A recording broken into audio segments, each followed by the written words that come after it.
Hallo, ik ben Helma Broekman en ik vind het heel spannend dat ik hier zo zit. Dit is mijn allereerste filmpje wat ik alleen opneem.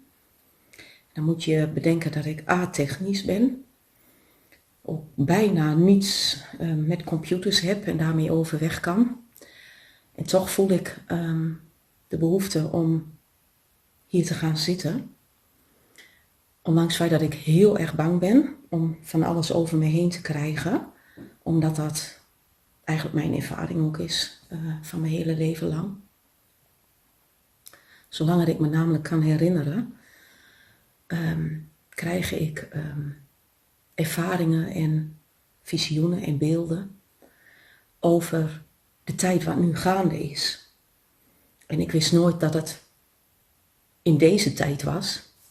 Ik ben van 1971, toen ben ik geboren. En ik bedoel maar, als je een beetje logisch gaat nadenken, dan in de puberteit, zeg maar, dan dat je een beetje beeld krijgt van de wereld en alles om je heen, dan, ja, dat was voor mij de jaren 80. En in de jaren 80 was er nog helemaal niks aan de hand over de eindtijd of het boek Openbaringen had ik nog nooit van gehoord. Zo bijbels was ik niet opgevoed, eigenlijk helemaal niet. En toch kwam ik meer en meer, naarmate ik ouder werd, via mijn dromen en visioenen die ik kreeg, soms ook als ik buiten wandelde, zonder dat ik erom vroeg, of als ik aan het strijken was, of de huishouding deed, of met mijn werk bezig was, kreeg ik doorgevingen die ik altijd bij me heb gehouden, die ik ook nooit naar buiten heb durven te brengen. En nog bijna niet. Ik vind het nog moeilijk om naar buiten te brengen wat ik allemaal weet en wat er allemaal gaande is. Oké. We zitten al een tijdje in Openbaring 13 van het Bijbelse boek wat Johannes heeft geschreven. En Johannes kwam, net als Jezus, via de Alkionenpoort onze melkweg binnen. Het zijn kosmische wezens, een soort goddelijke avatars, bestaande uit puur bewustzijn. En dat pure bewustzijn heeft alles te maken met wat de oude gnosis altijd benoemde. Dat de eerste lichtvonk, de eerste bewuste gedachte, de eerste bewuste goddelijke oorsprong, niets, maar dan ook helemaal niets te maken heeft met ons huidige werkelijkheid, met onze huidige levensvormen. Ik bedoel, we hebben nu een lichaam en dat kunnen we zien, dat kunnen we voelen, dat kunnen we ervaren. Daar leven we ook mee. Via ons lichaam tonen we onze binnenwereld, tonen we onze emoties en laten we ons gedrag zien. Maar ons lichaam is eigenlijk een soort noodsprong geweest om te manifesteren, omdat de eerste afdaling vanuit puur het goddelijke bewustzijn was eigenlijk de lichtschepping, de lichtvorm. Dus puur lichtwezen met een puur bewustzijn. Eigenlijk als de bron zelf, als, ja, zoals je het noemen wilt, God zelf. Maar naarmate er daar een strijd teweeg kwam, een soort kosmische strijd, laten we het maar noemen, het is een zwaar beladen woord, maar goed, de Bijbel spreekt erover en op internet zie je het woord ook steeds vaker verschijnen. Er kwam een soort strijd gaande tussen de duivel, Satan, duivel is het later geworden, maar Satan, en de goddelijke lichtvonk, dus de Christusvonk. En die strijd wat gaande kwam, die ontstond in de hemelse gevesten, die werd steeds sterker en sterker, waardoor wij steeds meer de innerlijke keus kregen. Kiezen we voor ons goddelijke bewustzijn of krijgen we zelf ook de drive om te manifesteren en te verzwaren in de energie? Dat laatste is ook gebeurd. Nou, het is een best ingewikkeld verhaal en dat is eigenlijk niet wat ik in dit filmpje wil benoemen. Maar goed, om even een kleine voorgeschiedenis te doen. Vandaag de dag zie je in de oude gnostische geschriften, zie je daar de meeste waarheid in hoe de godsvonk afgedaald is in Christusbewustzijn en hoe het Christusbewustzijn in de zielenmens ontstond en hoe de ziel opnieuw weer verzwaarde door die strijd tussen Satan en het licht, tussen het licht en het duister. En dat door dat zielenbewustzijn de astrale velden toen ontstonden en dat dus het zielenbewustzijn in het astrale veld met alle dimensies zich verder creëerde. Dus het verhaal ging eigenlijk door en door, het breidde zich steeds verder uit. Maar het was eigenlijk al de illusie van het ware verhaal, de ware schepping, de godsschepping, de lichtschepping.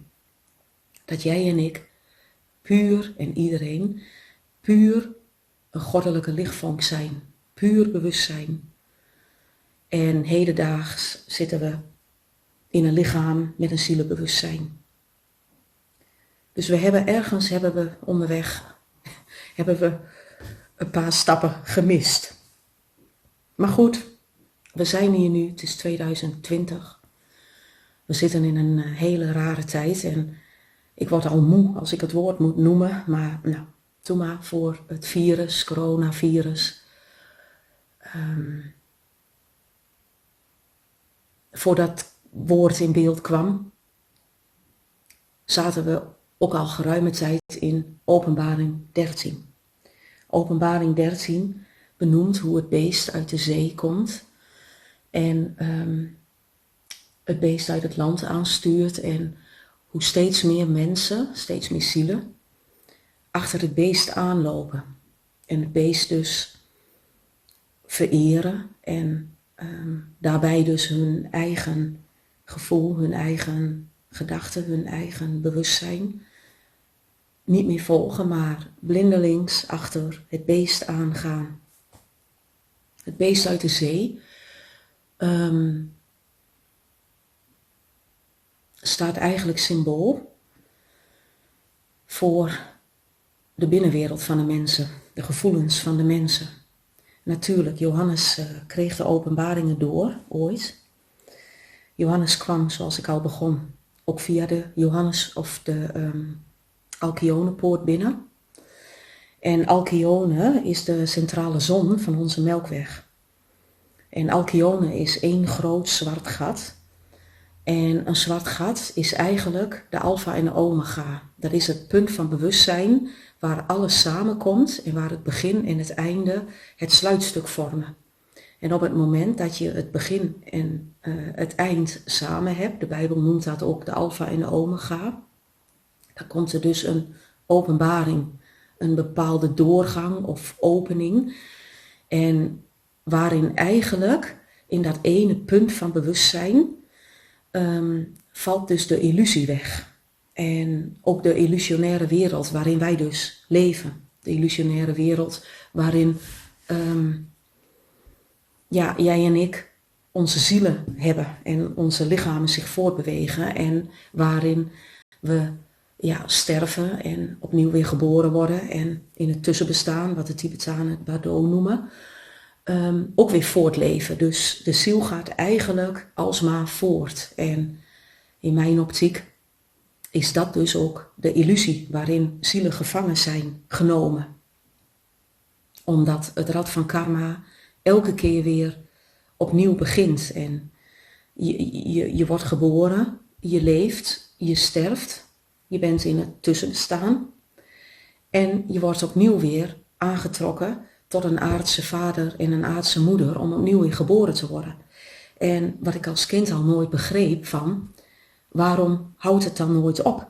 En als kind, ja, was ik 8 of 9 en dan zeiden mensen soms tegen mij, ach meisje toch.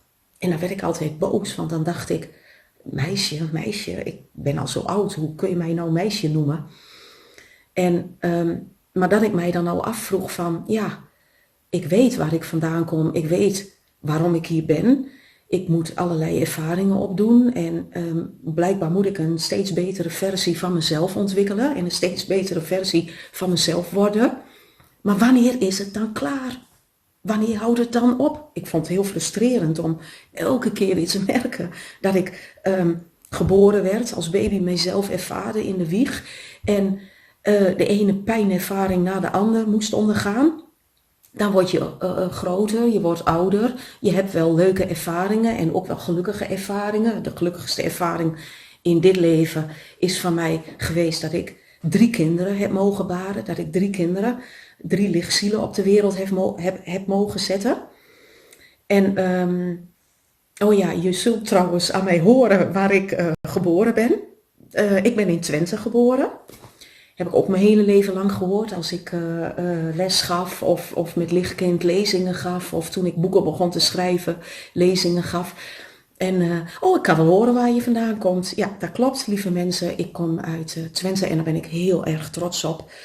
Omdat ik vind dat de mensen veel te weinig autonoom zijn. Iedereen probeert in de beste versie van zichzelf de dingen te doen. Er moeten filters over de video-opnames. Hier zit geen filter over trouwens. Je moet er zo mooi mogelijk uitzien. Je moet zo slank mogelijk zijn. Je moet zo goed mogelijk werk hebben. Als je zegt, ik heb vandaag geen drukke dag. Mijn agenda staat leeg. Daar kijken ze je al raar aan. Het is compleet, ja, een wereld geworden die ik niet helemaal meer snap. Misschien ook wel nooit gesnapt heb. En toch denk ik dat ik minder wereldvreemd ben dan dat de sceptici mij vaak hebben proberen te doen geloven. Johannes kwam via de Alkyonepoort, net als Jezus. En dat is een groot zwart gat, Alkyone. En zoals ik al zei, dan valt de tijd weg. De alfa en de omega vallen daar samen. Dus je komt tot het nulpunt, het ene punt van bewustzijn. Dat betekent dat er geen toekomst meer is en geen verleden. Er is alleen het eeuwige nu. Dat is ook eigenlijk wat constant gaande is, het eeuwige nu. Doordat Johannes door die Alkyonepoort kwam, vanuit de goddelijke lichtvonk die hij meebracht, wist hij dus eigenlijk door af te dalen, net als Jezus, in onze holografische werkelijkheid, in onze melkweg, wist hij dus wat onze voortgang, onze voortzetting zou zijn als menselijk ras. En Johannes heeft niets anders gedaan dan in het boek Openbaringen ontvangen wat hij al wist, wat al had plaatsgevonden. Dat werd opgeschreven in metaforische woorden, metaforische teksten en beelden. Waarom? Omdat alleen de mens die vanuit het goddelijke bewustzijn het kan voelen, vanuit een liefdevol hart, een open mind en een helder bewustzijn, dat die mens alleen het boek Openbaringen kan openbaren. En het beest uit de zee, Openbaring 13, is al een tijdje gaande. Eigenlijk is Openbaring 13 begonnen toen de vuurwerkramp was in 2000. Toen zat ik vast in Enschede en toen zag ik dus, de lucht was helemaal zwart en overal was vuur en noem maar op. Ik heb uren in Enschede vastgezeten voordat ik naar huis kon. Ik woonde toen nog in een dorpje vlak achter Almelo. En eigenlijk met de beelden wat ik toen zag, het was bijna een apocalyptische lucht.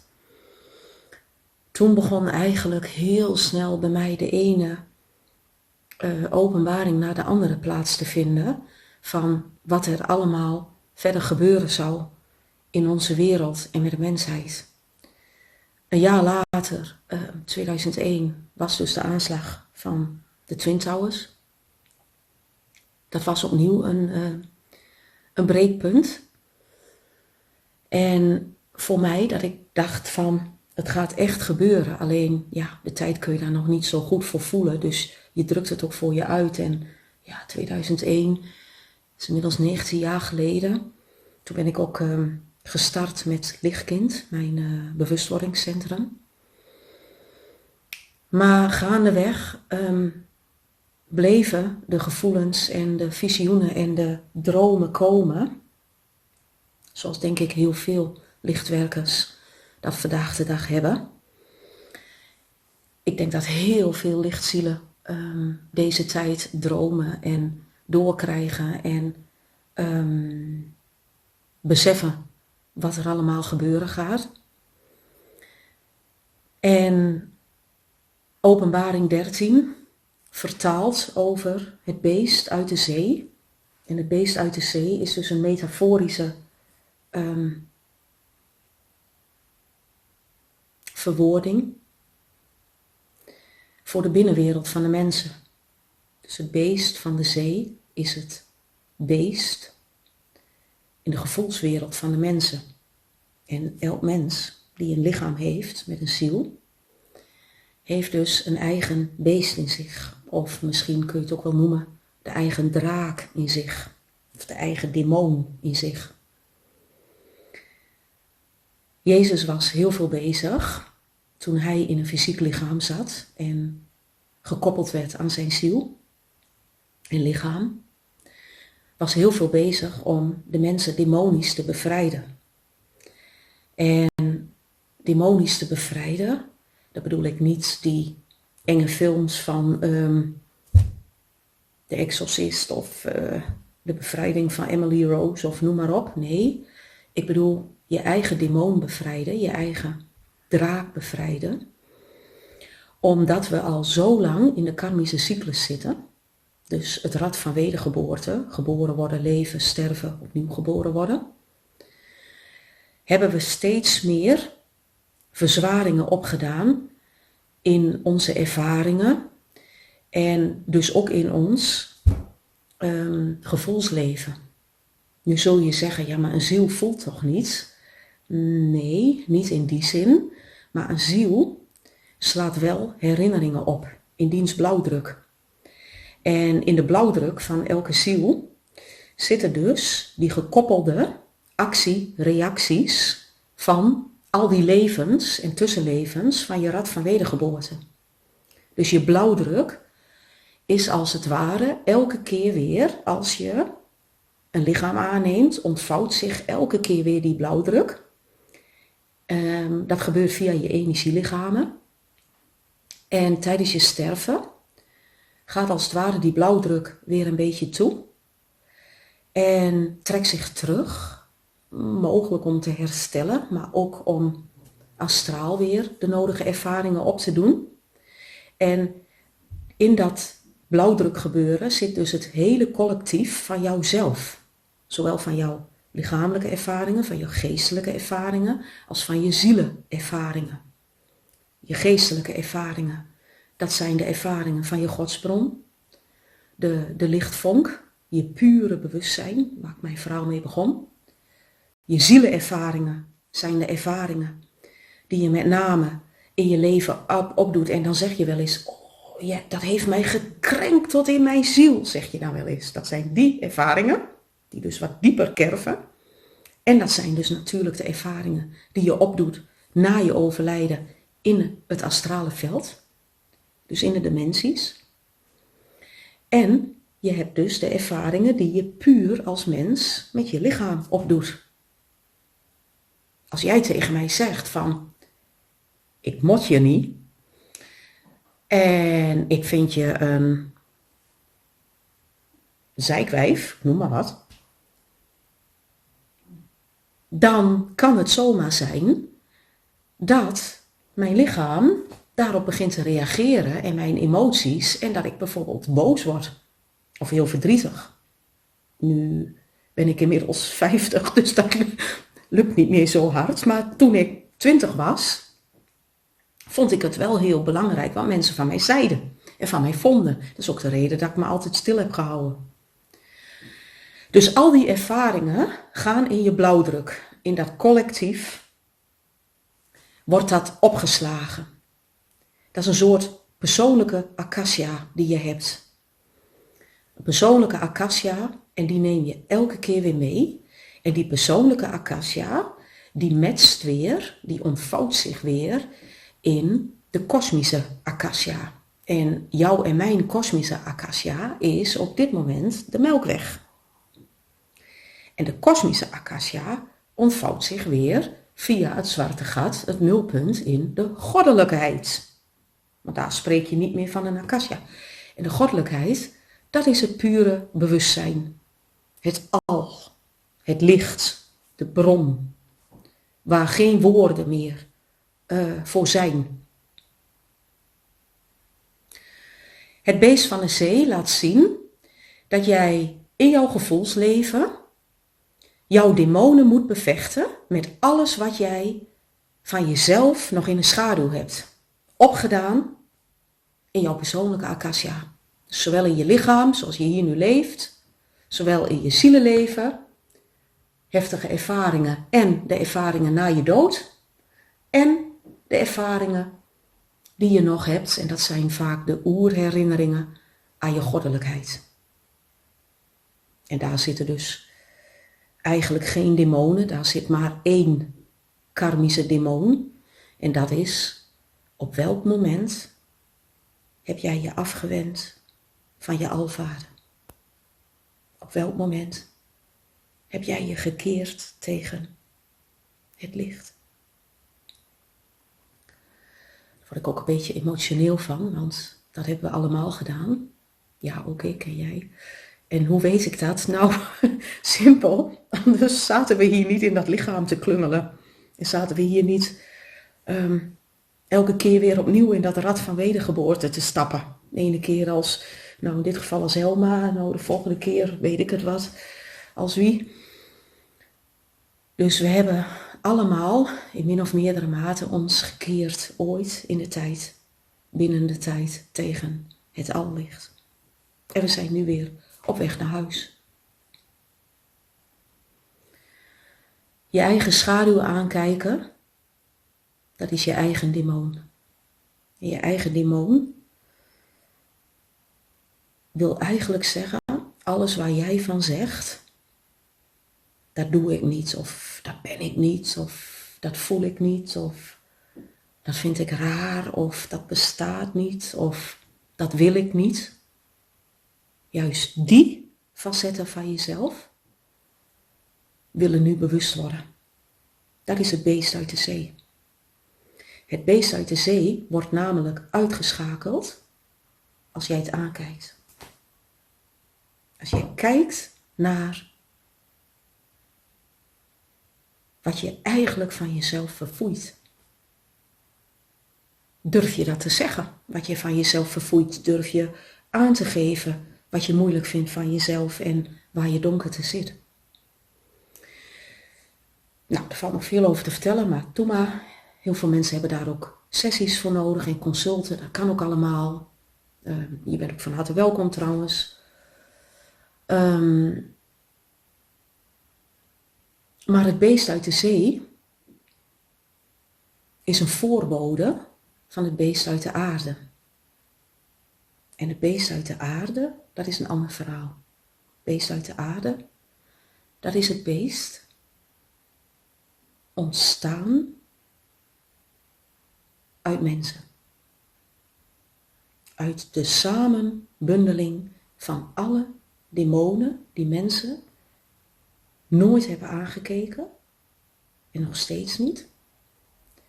En die krachten hebben zich gebundeld in het astrale veld, dus in de zielenwereld, hebben zich gebundeld En het beest van de aarde is daardoor heel erg sterk geworden. Het beest van de aarde is ook van een andere orde dan het beest van de zee.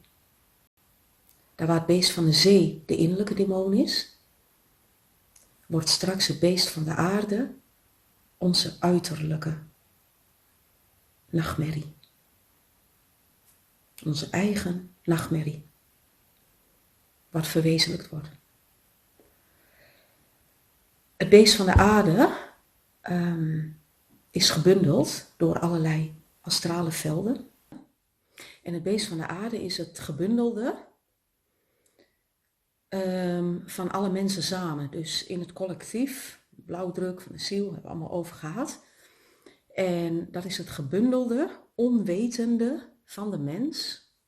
Alles is energie, dus ook al ben je het je niet bewust, energie gaat niet verloren. Dus alles wat je niet van jezelf onder ogen hebt gezien, niet van jezelf de volledige verantwoordelijkheid voor hebt genomen en dus in het licht van je bewustzijn hebt gezet, zit dus nog in min of meerdere mate in je schaduw. En alles wat in je schaduw zit, of je nu wel of geen lichaam hebt, is dus niet verloren. Is dus nog ergens aanwezig in het astrale veld. En vanuit dat astrale veld hebben ze dus allemaal die energieën kunnen bundelen, hebben kunnen vangen in het zielenbewustzijn van de mensen. En met dat gevangen nemen van onze onbewuste thema's, die we dus nog niet in het licht van ons bewustzijn hebben weggezet en hebben getransformeerd of geheeld. Van al die thema's hebben ze dus één groot astrale bundeling gemaakt. Het beest van de aarde is in dat opzicht vergelijkbaar met de bundeling, dat is ook eigenlijk wat Satan is. Een bundeling van schaduwenergieën van de mensen, van de goddelijke mens, die zich dat dus niet bewust wouden worden en daardoor dus A, zelf zijn gedaald in trilling en dus in de zwaardere regionen terecht zijn gekomen van de lichtschepping en B, de bundeling van al die schaduwen, wat dus zelf weer manifest konden worden en tot één astraal wezen gebundeld worden. Dat moet je als het ware vergelijken met allemaal regendruppels die in een plas water vallen en die door een bepaalde vorm van magnetisme één grote druppel gaan vormen. Dus naar elkaar toegetrokken worden, naar het midden getrokken worden. Eigenlijk kun je zeggen dat de Satan, die de strijd dus met de lichtvonk aanging, met het goddelijke bewustzijn, dat die is gecreëerd, ontstaan door onze onbewuste processen, door onze schaduwen, die we dus nog niet in het licht weggezet hebben.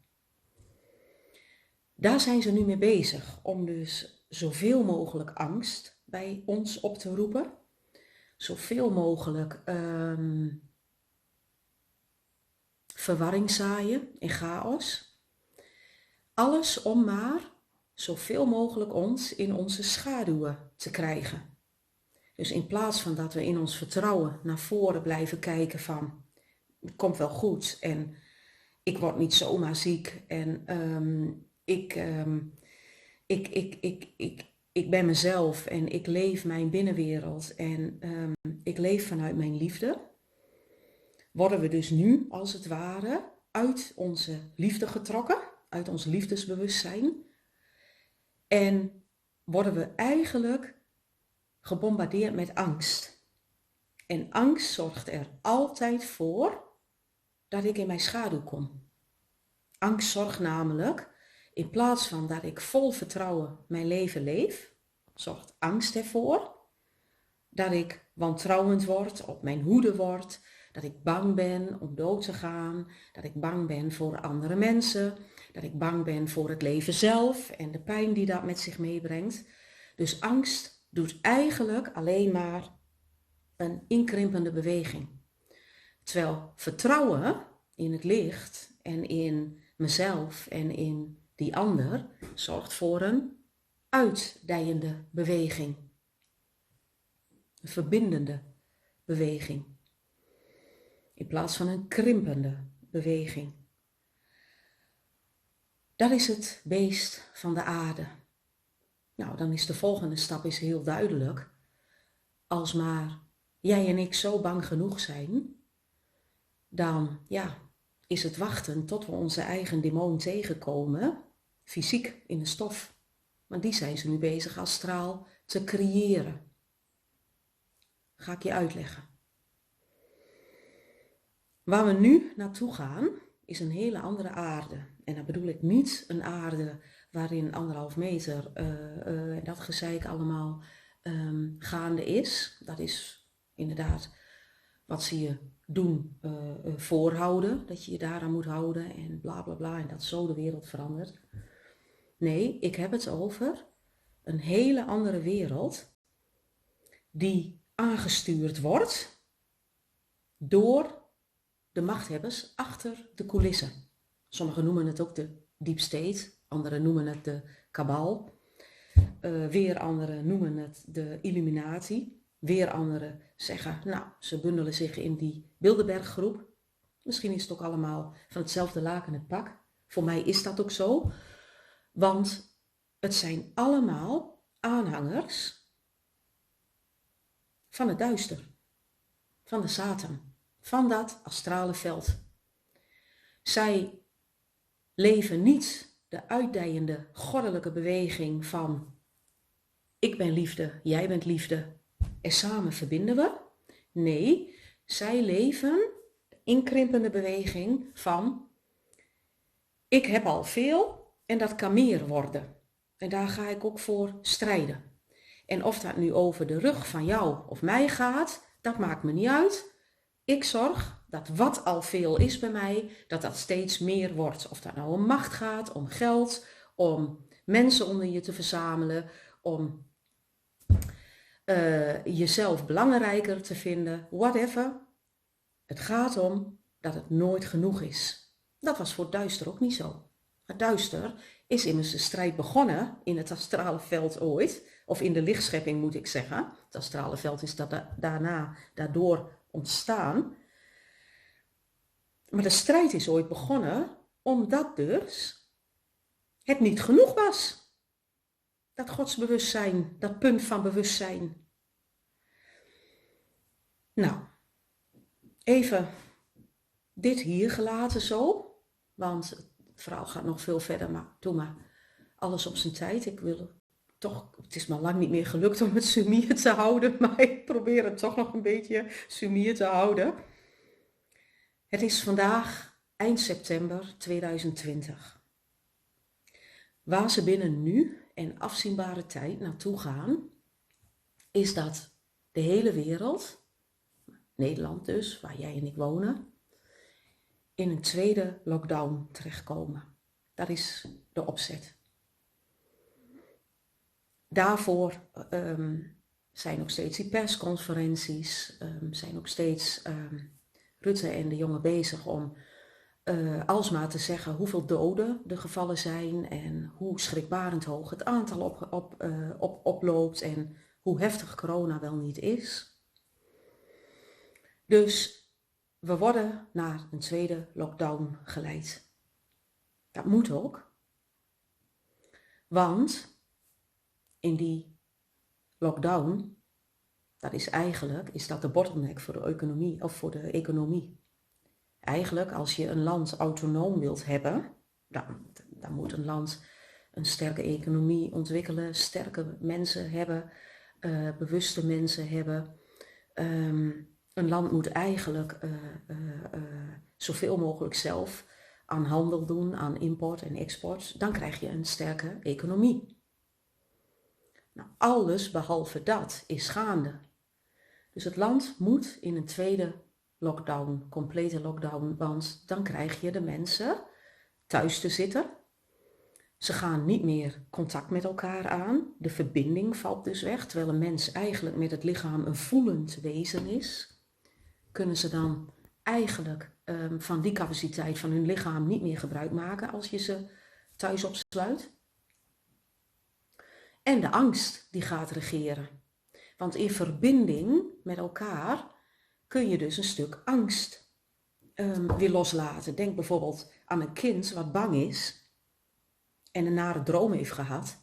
Je kunt met dat kind gaan praten, maar veel beter is om dat kind te laten praten over zijn angst en bij je te nemen, in de armen te houden en over de rug te strelen.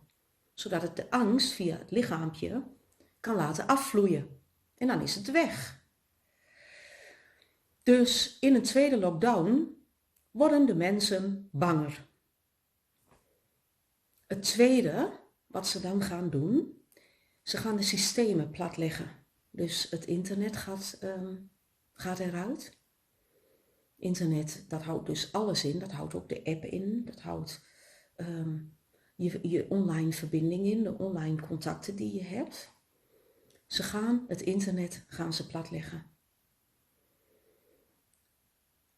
Ik denk dat er 1 zender open blijft, NPO 1.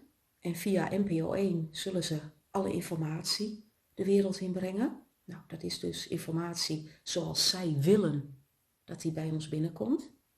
Dus dat is maar de vraag of dat nog een open en transparante communicatielijn is.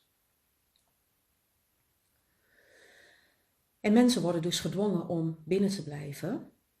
En dan, en daar is op Prinsjesdag al lichtelijk over gesproken door Willem-Alexander, dan komt er een externe aanval op een of andere manier. Van buitenaf. Tenminste, dat gaan ze zeggen, hè? Een externe aanval van buitenaf. Ik weet niet wat ze daarvoor gaan gebruiken. Ik denk dat ze het gaan vertellen dat het iets buiten onze atmosfeer is. Want dat wekt ontzag en daar worden we bang van. Een externe aanval van buiten onze atmosfeer. En ik denk daarbij dat ze bijvoorbeeld kunnen zeggen van er komt een hele grote meteoriet op ons af. En die bedreigt onze planeet. Dus mensen, blijf binnen. Zet de zender aan, NPO 1 en doe wat wij zeggen. Want dan ben je mogelijk nog veilig. Dat kan. De externe aanval, ze kunnen het ook nog een slag gekker doen. En dan zouden ze bijvoorbeeld kunnen zeggen, er is een vreemd voorwerp gelokaliseerd in onze atmosfeer, net buiten onze atmosfeer. We weten niet wat het is, maar het zou zomaar een buitenaardse invasie kunnen zijn. Lieve mensen, buitenaardse bestaan niet. Er zijn heel veel levensvormen in onze Melkweg.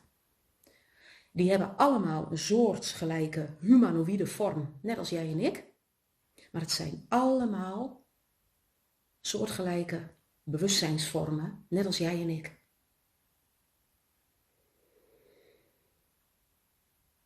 Dus die externe aanval van buiten onze atmosfeer, dat is het volgende waar ze mee komen. En of dat nou een soort buitenaardse invasie zou moeten zijn of een meteoriet wat ons bedreigt, nou, dat zullen ze wel even uitbedenken daar. Maar daar worden we mee bedreigd. Dus we zitten binnen in onze angst. We hebben geen internetverbindingen meer, want dat ligt plat. De satellieten zijn natuurlijk volledig in hun controle. Die hebben zij volledig onder controle en in hun macht. En dan komt er het nieuws van die externe dreiging van buitenaf. En dan wordt het ons eigenlijk heel lastig gemaakt, want we hebben dan alleen nog maar die zender die zij ons nog hebben opengehouden, waarop ze hun informatie, onze huiskamers binnenbrengen. Nou, dan zitten we toch al 24/7, want we mogen niet naar buiten. En wat is dan de kortste klap om te doen?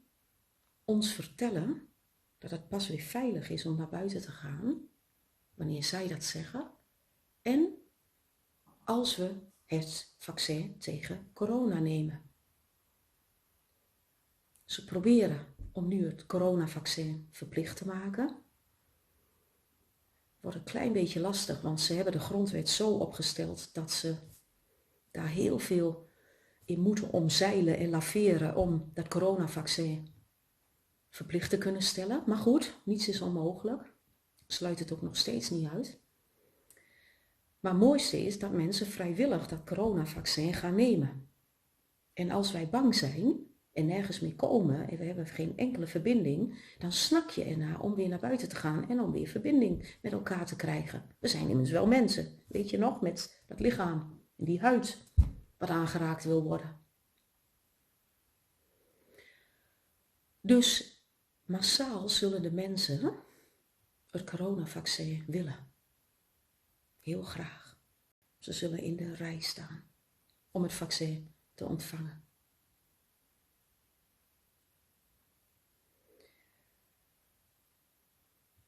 In die tussentijd zijn ze bezig achter de coulissen om de aarde te zuiveren.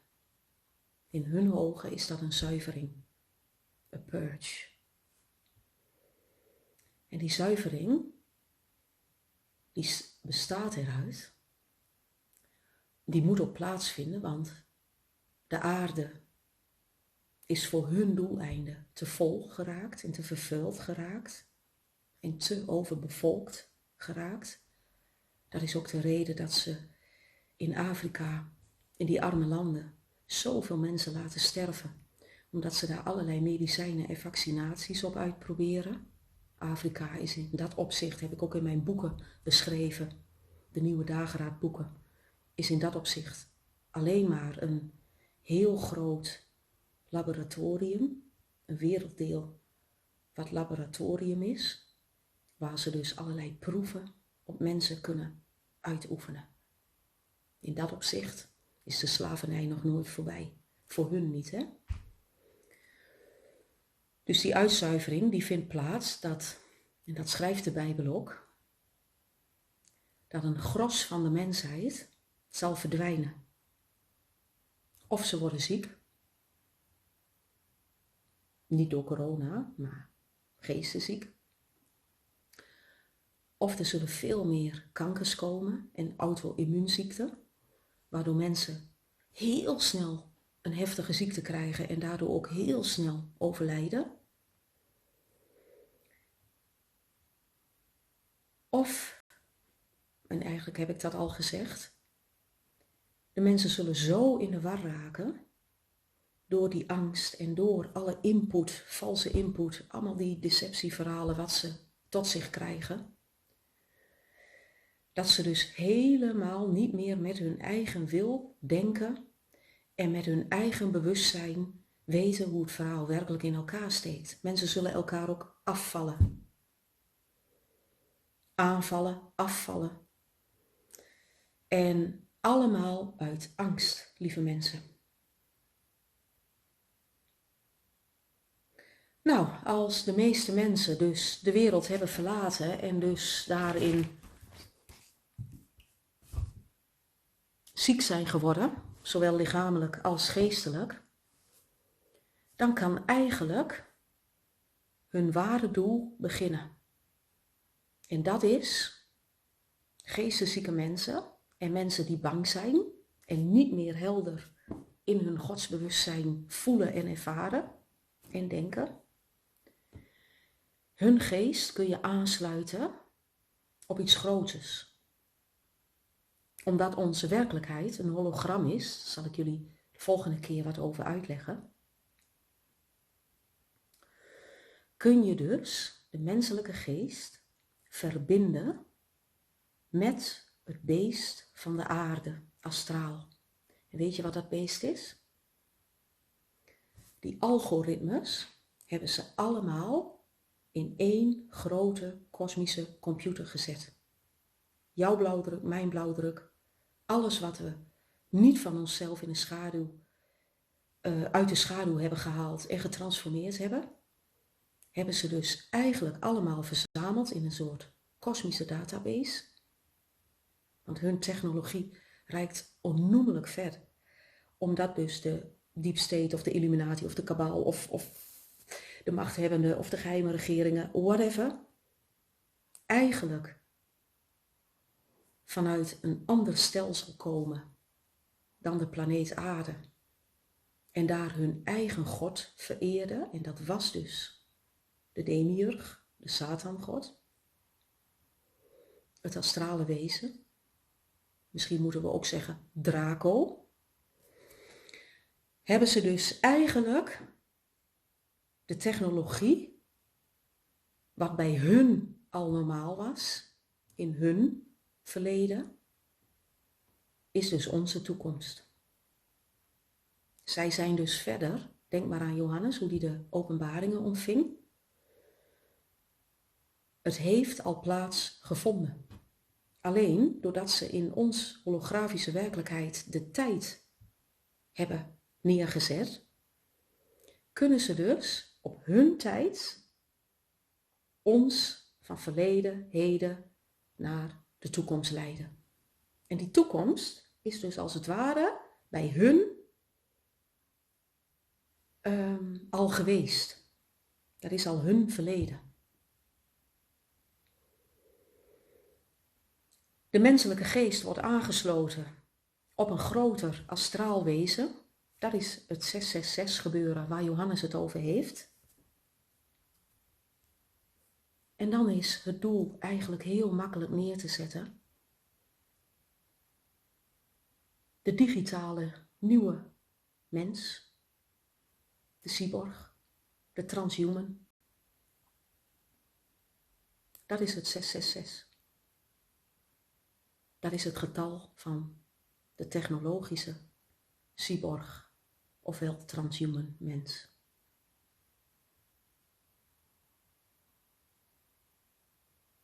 De scholen zullen ook dichtgaan in die lockdown. Ze zullen daarin of kant-en-klare lespakketten afleveren, of ze zullen heel sumier een groepje leerlingen naar school nog laten gaan. Heel erg afgebakend. En waarom? Omdat de pubers van nu, de 12 tot 18-jarigen, dat is relatief nog de meest ongeschonden groep. Maar die hebben al wel het bewustzijn van, die voelen van alles, ervaren van alles, zijn ook heel sterk in technologie, omdat zij dus zijn opgegroeid met computers en het digitale tijdperk. En die kennis moet bewaard blijven. Die kennis moet bewaard blijven voor het volgende tijdperk. En dat noemen we dus de eindtijd. En dat is dus de nieuwe begintijd in het transhumanisme. Die kennis van de tieners van nu moet dus bewaard blijven om dus straks die cyborg, de transhumanisme, te verfijnen.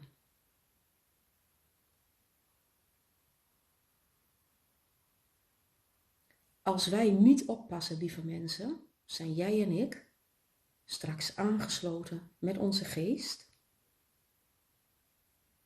op de grootste genuanceerde technologische computer ooit, die astraal gecreëerd is en manifest wordt straks op de aarde. Want hun technologie gaat jou en mijn verstand te boven. En ze hebben daarin de aanloop genomen door angst te zaaien en fake terrorisme neer te zetten. Dat is toen al begonnen, wat ik in het begin al zei, met die Twin Towers. Dus de angst viert al hoogtij onder het menselijke ras. De orgaandonatie zijn ze verplicht aan het maken. Als je niets doet, ben je geregistreerd in hun registers. Verplichte orgaandonatie. Het 5G-netwerk wat ze gaan uitrollen. En het coronavaccin. Die 3 dingen hebben gemaakt dat ze nagenoeg achter de coulissen het hele menselijke DNA inzichtelijk hebben. Dus het totale genoom van het menselijke DNA is bij hun inzichtelijk. Dat betekent dat ze dus in hun laboratoria, en ook op die Afrikaanse mensen allemaal uitgeoefend hebben, een zo ver gevorderde stamceltechnologie ontwikkeld hebben, dat ze straks een compleet nieuwe transhuman mens kunnen creëren. Sterker nog, die bestaat al. Alleen, het wordt nog niet naar buiten gebracht. Straks zijn wij allemaal, als wij niet oppassen, half mens, half machine. En weet je wie dan wint tussen licht en donker in jouw lichaam? De machine. De machine die bepaalt wat jij denkt, wat jij voelt, wat jouw gedrag is. Dat is waar we naartoe gaan. Dat is waar Johannes ons voor heeft gewaarschuwd. Dat is ook de enigste reden dat Jezus in zijn lichaam is afgedaald in dit tijdperk, in het vissentijdperk, omdat hij wist, straks begint het Aquarius-tijdperk. Aquarius, water, zee, beest van de zee, wordt dan daadwerkelijk losgelaten via het gevoel van de mensen, angst, angst, angst, angst. Om het beest van de aarde, en dat wordt in de Bijbel benoemd als de Antichrist, losgelaten wordt. De Antichrist is de verzameling van alle demonische energieën die jij en ik en alle human beings in het hele Melkwegstelsel, want wij zijn allemaal buitenaardse wezens, sommigen kun je het ook zien, gekheid. De verzamelnaam van alle donkere, ongeziene kwaliteiten en niet doorleefde processen, wat in onze schaduw is gebleven, zowel op zielsniveau als op menselijk niveau, als op geestenniveau, is verzameld in hun database. En daar is één groot, krachtig wezen uit ontstaan. Ik noem het de demiurg of de Satan. Dat is de God, de nepgod, die niets meer met het licht te maken heeft, maar die gecreëerd is uit het lijden van jou en mij. Maar licht zegt niet, je moet bidden, of je moet belijden, of je moet het Vaticaan aanbidden, of je moet naar de kerk, of je moet goed je best doen, of je bent niet goed genoeg, of je moet je zonde belijden. Bullshit. Jij en ik zijn goddelijke lichtvonken, altijd al geweest. Maar ze hebben ons een heel ander verhaal doen voorhouden, waardoor we in hun holografische heelal zijn geplaatst. We zijn als het ware hun matrix binnengestapt. En met het binnenstappen binnen hun technologische matrix zijn we als was in hun handen en kunnen ze van ons die genuanceerde technologische avatar maken, precies zoals de Gnosis benoemt. Niet de goddelijke avatar, de lichtbron, de lichtvonk, maar de technologische, demiurgische avatar. Dat is het verhaal waar het boek Openbaringen ons voor waarschuwt. Ik begrijp dat je het een heel heftig, pittig verhaal vindt. Snap ik, vind ik ook. Dat blijft ook. Maar hier zit al de eerste uitdaging. Alles wat je pittig vindt en niet voor mogelijk houdt, haal dat uit je schaduw. Ik heb niets aan je oordeel, zelfs niet aan je mening. Ik heb mijn eigen mening. mijn eigen gevoel. Het enige wat ik van jou vraag, hou je mening maar voor je, maar voel wie je werkelijk bent. Voel wat nog in jouw schaduwen zit, want alles wat jij nu niet uit jouw schaduwen haalt, sluiten ze straks aan op hun geavanceerde netwerk, hun geavanceerde computer, waardoor straks jouw cyborg gemaakt wordt. En dat noemen we jouw valse zelf. Of misschien wel je fantoomzelf. Daar gaan ze naartoe. Ik wil geen fantoomzelf van mijzelf. Ik ben ik, autonoom. Ik ben wie ik ben. Ik voel wat ik voel. Ik denk wat ik denk en ik doe wat ik doe. En mijn hart vertelt mij dat jij en ik hetzelfde goddelijke wezen zijn. Dat is de uitdaging, lieve mensen, voor de komende tijd. Blijf bij jezelf. Blijf voelen. En blijf in je liefde. Tot de volgende keer. Doeg!